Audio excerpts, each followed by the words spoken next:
कैसे होगा और कौन इस सीट को अपने नाम करेगा। बेटे को तो सपना दिखा दिया गया, बेटे को कुछ नहीं मिला। वो बिहार में जो सत्ता परिवर्तन हुआ है उसको लेकर के बीजेपी ने जो अपना संगठन परिवर्तन किया उसको लेकर के चर्चाएं खूब चल रही हैं, तो कोई भी मुंह खोलने के लिए तैयार नहीं है। और आपको पता है कि वैश्य समाज की स्थिति क्या है। वैश्य समाज जो है वो भारतीय जनता पार्टी का कोर वोटर माना जाता है। नोरमा ग्रुप, जो सोचता है वो करता है, आपके अपने सपनों का आशियाना। बिहार और चुनाव दोनों एक दूसरे के पर्यायवाची शब्द हैं।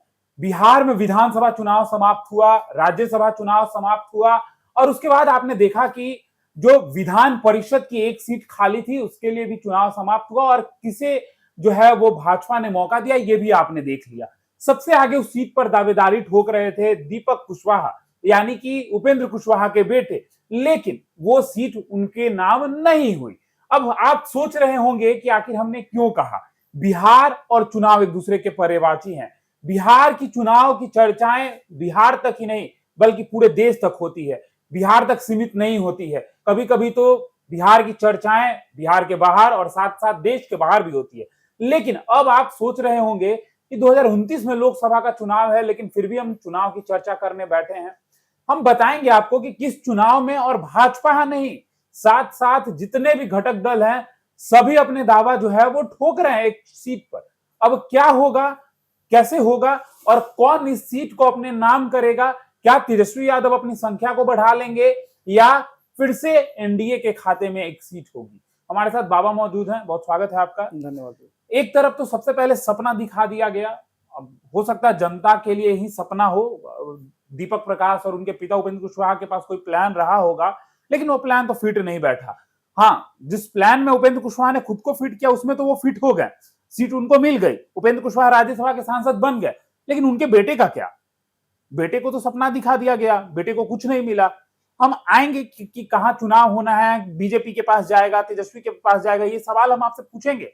लेकिन ये सपना दिखाकर सपना तोड़ना कैसा होता है? कल ही दीपक हम लोगों ने एक खबर किया था जिसमें हम लोगों ने जैसे ही एमएलसी की सीट फाइनल हुई मंगल पांडे वाली, तो हम लोगों ने उस पर पूरा विश्लेषण किया था और बताया था कि दीपक प्रकाश के लिए संभावनाएं क्या क्या बनती हैं। एक संभावना अभी भी जीवित है, अगर वो चुनावी मैदान में उतरना चाहते हैं तो उनके लिए बेहतर विकल्प होगा, क्योंकि आप राज्यसभा चले जाएं, विधान परिषद चले जाएं, ये आपके स्किल को शोभा नहीं देती है। अगर आप राजनेता हैं तो ऐसी स्थिति में आपको जमीन पर उतरना होगा और भविष्य में यदि आप जनसेवा की बात करते हैं तो उसके लिए चुनावी राजनीति में आकर के आपको अपने भाग्य आजमाने होते हैं। हालांकि जिस बात की चर्चा आप कर रहे हैं उस बात की चर्चा में अभी 5 राज्यों में चुनाव चल रहे हैं और जो हम चर्चा कर रहे हैं तो उससे ठीक पहले 5 राज्यों में अंतिम चरण का चुनाव मतदान हुआ। बिल्कुल। इस मतदान के बाद सबको इंतजार है कि 4 तारीख को परिणाम क्या होगा, लेकिन उसके साथ साथ पैरेलली जो है वो बिहार में जो सत्ता परिवर्तन हुआ है उसको लेकर के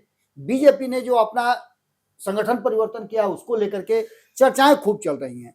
अभी तक जो अग्नि परीक्षा है वो नितिन नवीन की नहीं हुई है। इन 4 राज्यों के चुनाव से तो होगी, लेकिन जिस सीट को उन्होंने छोड़ा है, बांकीपुर की सीट, उस सीट को लेकर के उनकी अग्नि परीक्षा तो है ही, साथ साथ सम्राट चौधरी की भी अग्नि परीक्षा होगी, क्योंकि 2010 से लेकर के अब तक ये सीट भारतीय जनता पार्टी के कब्जे में रहा है और इस सीट को लेकर के कई लोगों की बातें खिल गई हैं कि उनको जगह मिलेगा, उनको उतारा जाएगा, वो मैदान में कैंडिडेट होंगे।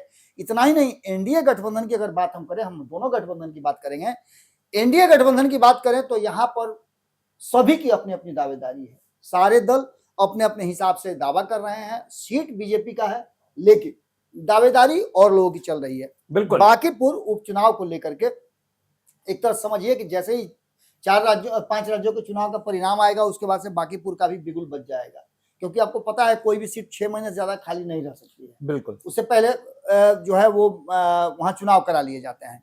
अब जो वर्तमान परिस्थिति बनी है उसमें सबसे ज्यादा चर्चा है कि बांकीपुर हॉट सीट जो बन गई है, देश दुनिया में सभी जगह बांकीपुर की चर्चा है कि बांकीपुर के विधायक जो हुआ करते थे, लगातार 2010 से जीतते आ रहे थे, वो अब राष्ट्रीय अध्यक्ष बन गए हैं भारतीय जनता पार्टी के।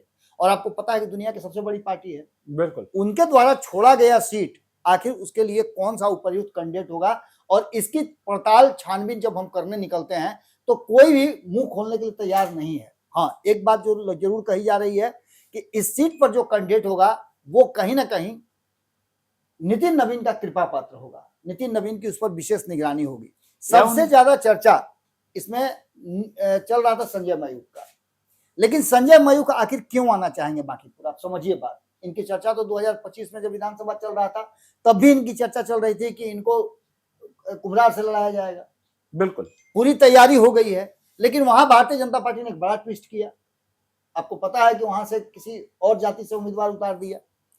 देखिए जो बांकीपुर की का स्ट्रक्चर है, उस स्ट्रक्चर में अब तक कायस्थ बहुत फिट बैठे हैं। हालांकि यादवों की संख्या, मुस्लिम की संख्या और जो महागठबंधन की तरफ हम ध्यान देते हैं तो उसकी भी संख्या कम नहीं है। इस बार महागठबंधन ने एक अलग तरह का आजमाया था।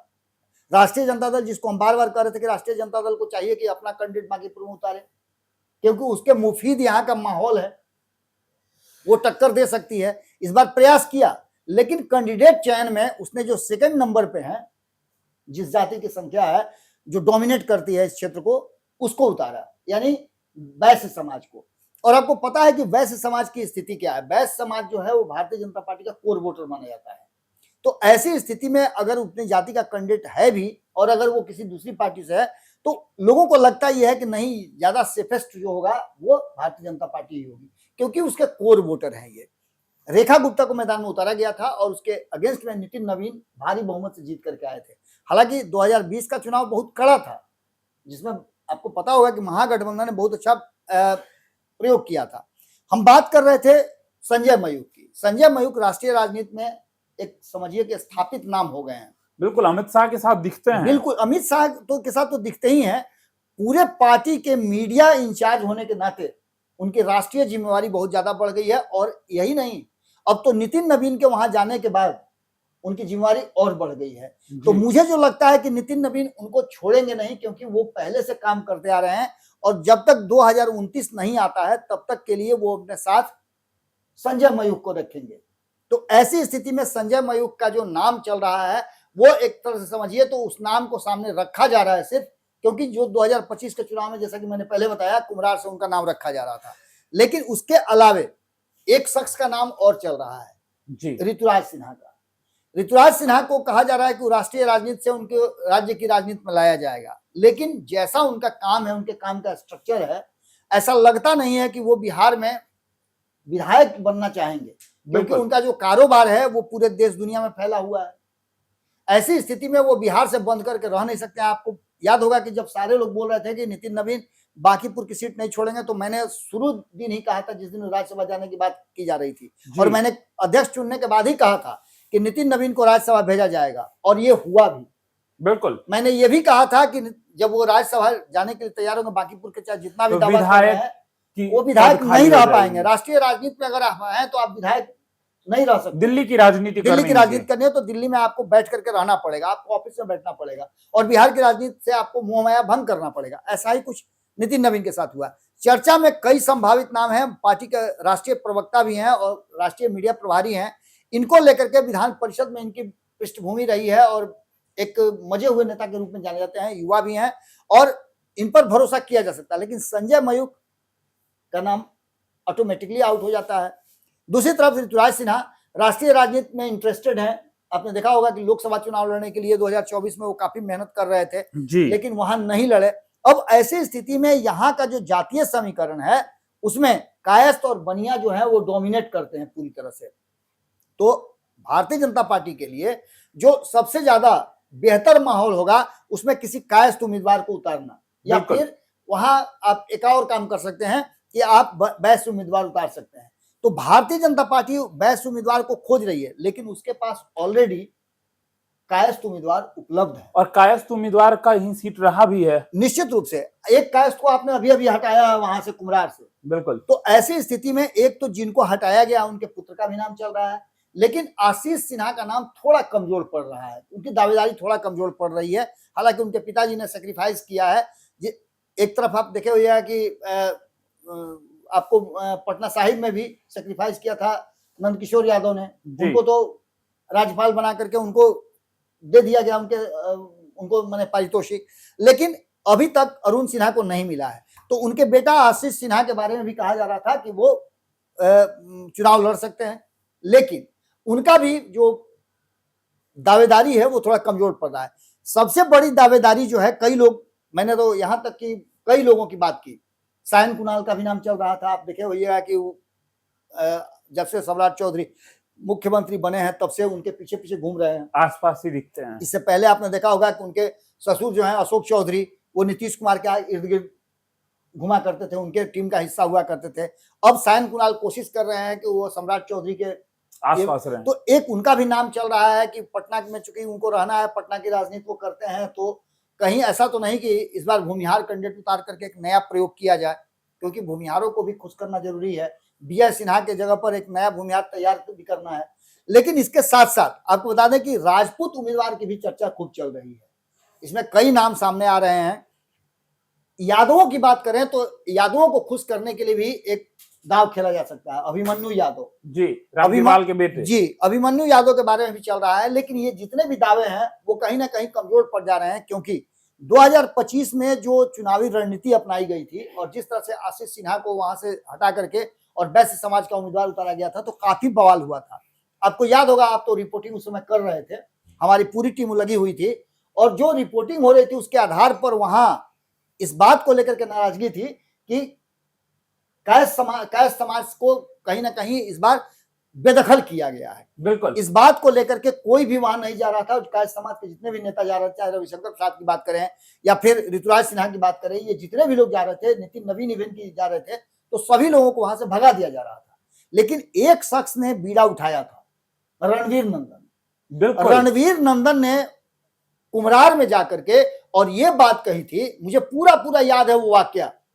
आप ही लोग रिपोर्टिंग कर रहे थे, आप लोग उनका बाइक लेकर के आए थे, जब ये कहा गया था कि यहाँ किसी की भी भाजपा के कायस्थ को घुसने नहीं दिया जाएगा, तो उन्होंने कहा था कि मैं आ रहा हूं और ये बताने के लिए आ रहा हूं कि भारतीय जनता पार्टी ने यहाँ कायस्थ को न उतार करके अच्छा किया या बुरा किया है, क्योंकि कायस्थ को और बड़ी पदवी देनी है। ये बात उन्होंने अपने मन से कहा था, और उसके बाद उनको लेकर के वहां के स्थानीय लोग जो नाराज चल रहे थे, उनके घर पर काली पोत देंगे, ये कर देंगे, वो कर देंगे, सब किया उन्होंने।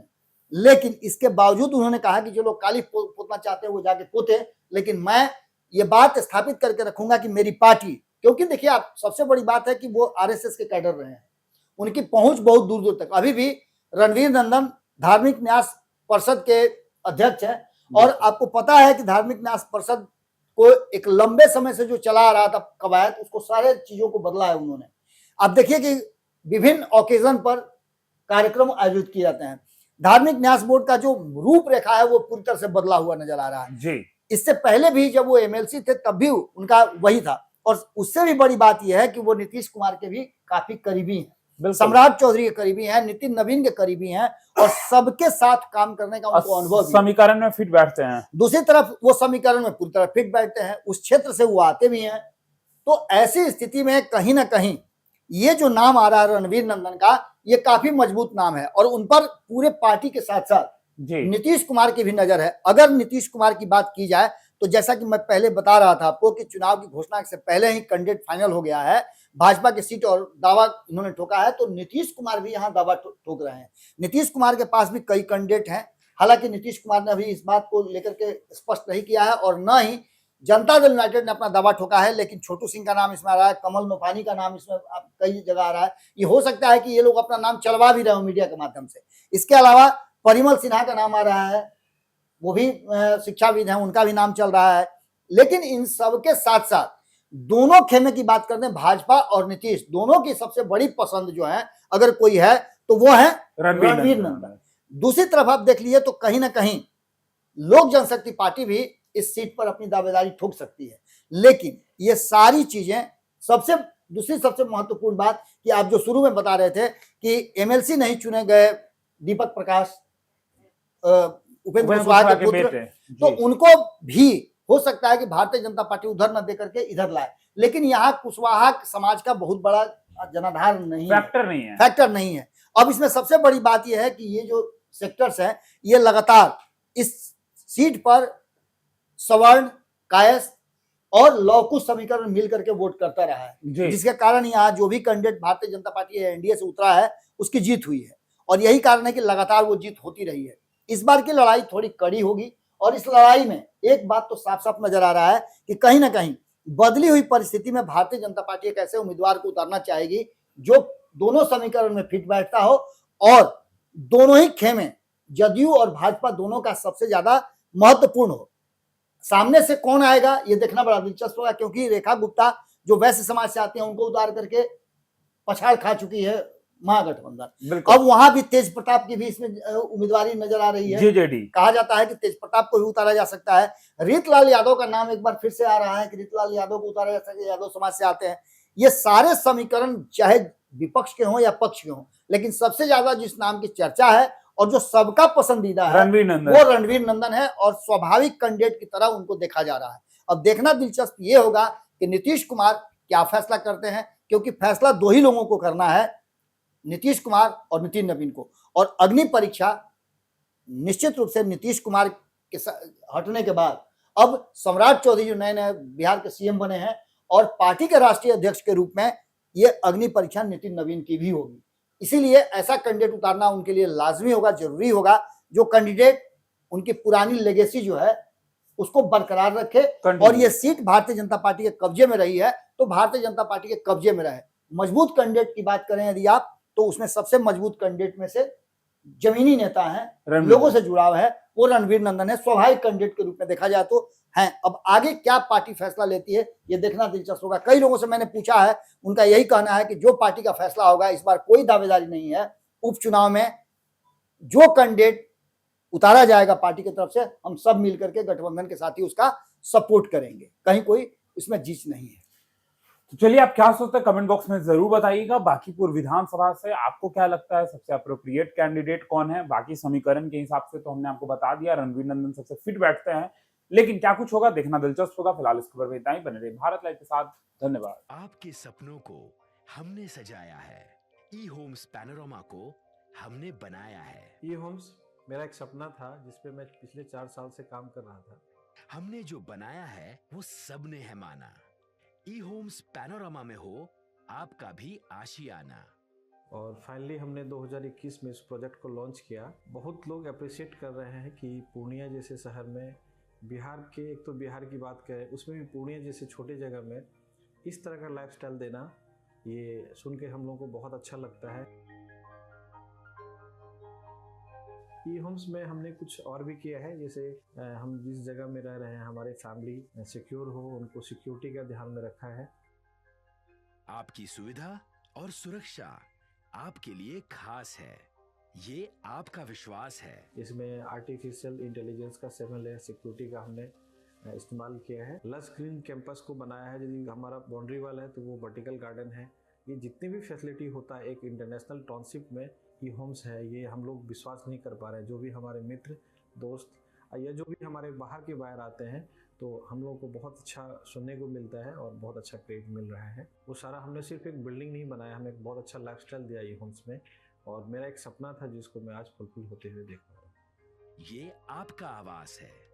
ई होम्स पैनोरामा में अब आपका निवास है। E Homes Panorama, luxurious lifestyle redefined. Panorama Group, जो सोचता है वो करता है। अगर ये वीडियो पसंद आई और वह बिहार के राजनीति और बिहारियत से सरोकार रखेनी तो सब्सक्राइब बटन दबा के चैनल के सब्सक्राइब कर ली। ओजे एगो घंटी बा, ओकरा बटन दबा देला से कुल सटीक और मारक खबर रुआ मुफ्त में मिल जाई। अगर रुआ पत्रकारिता के हमनी के नया प्रयोग में सहयोग कर चाहतानी तो ज्वाइन बटन दबा दी। पेटीएम नंबर नोट कर ली 9386816700।